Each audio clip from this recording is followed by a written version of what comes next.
Good. We're going to talk about real estate now. All right. If somebody's thinking of buying or selling a house, should they use a real estate agent? Absolutely. You should definitely look into using a real estate agent because they're trained in how to properly buy and sell houses. Okay. And what are the other advantages of using a real estate agent? Yes, a real estate agent can help you preparing an offer. So they can assist you in determining, maybe if there's certain conditions that you want to be put in the offer or certain things that you don't want to be included in the offer. That could include things like certain items that you're leaving on the property or maybe certain items that you're not. Okay. And once the contract is made, can the lawyer make any changes to the contract if I change my mind? So a contract becomes legally binding once both parties have signed it. And in the case of real estate, a deposit has been paid. So from the buyer to the seller or from the buyer to the seller's agent, that is when a legally binding contract exists.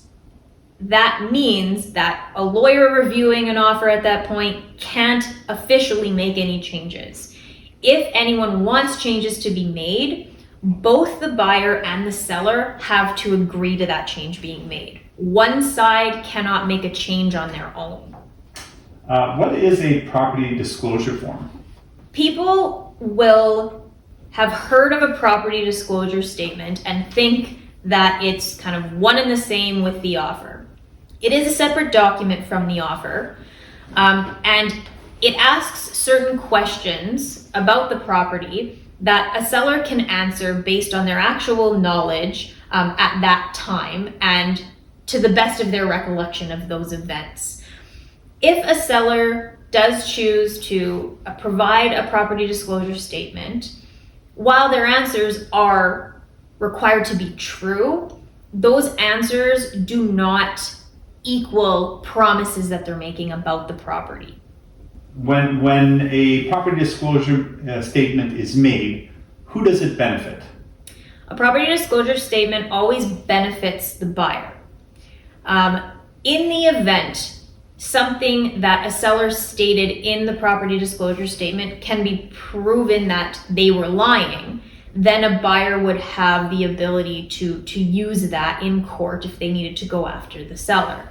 A property disclosure statement doesn't benefit the seller simply because they may have forgotten something and they may have given a wrong answer and unknowingly given a wrong answer, and that could lead them to future legal problems.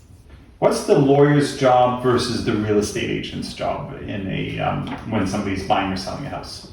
So a real estate agent is there to help you in terms of, purchasing the property or selling it, getting it on the market, getting buyers interested, preparing the offer, things like that. A lawyer's job is to deal with the legalities of actually buying or selling a property, which means when a person owns a property, they're on title of that property. And so if they're selling, they need to transfer title to the buyer. That's what a lawyer is there to look after. You mentioned the word title. I've heard about that when I used to watch, when I was young, and I'm going to date myself, the Westerns. Yeah. And they often talk about having the title under their bed.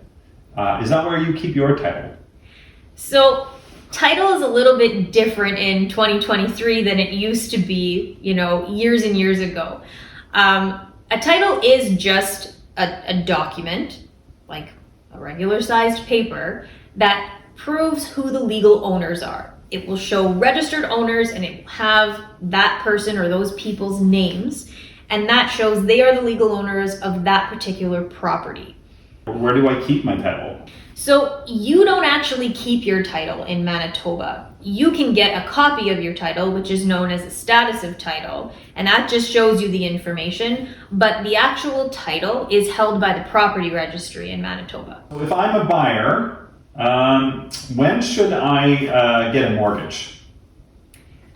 If you're buying a property and if you do not have already in your bank account the full purchase price of a property, you are likely going to need a mortgage.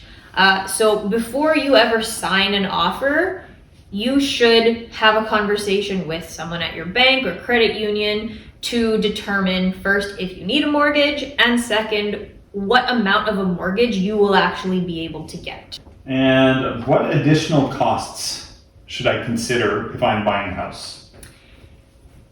These are things that are often overlooked by buyers because I often told when I'm meeting with buyers that they were surprised of all these extra fees. And so things that you need to know as a buyer.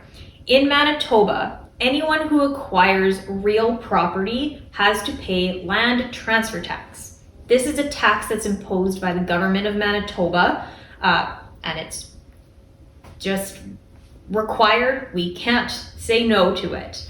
So that's one additional fee. Other additional fees include the registration fees at the property registry to get your name on title and potentially get your mortgage registered on title. And then there's going to be legal fees involved, which include taxes and disbursement.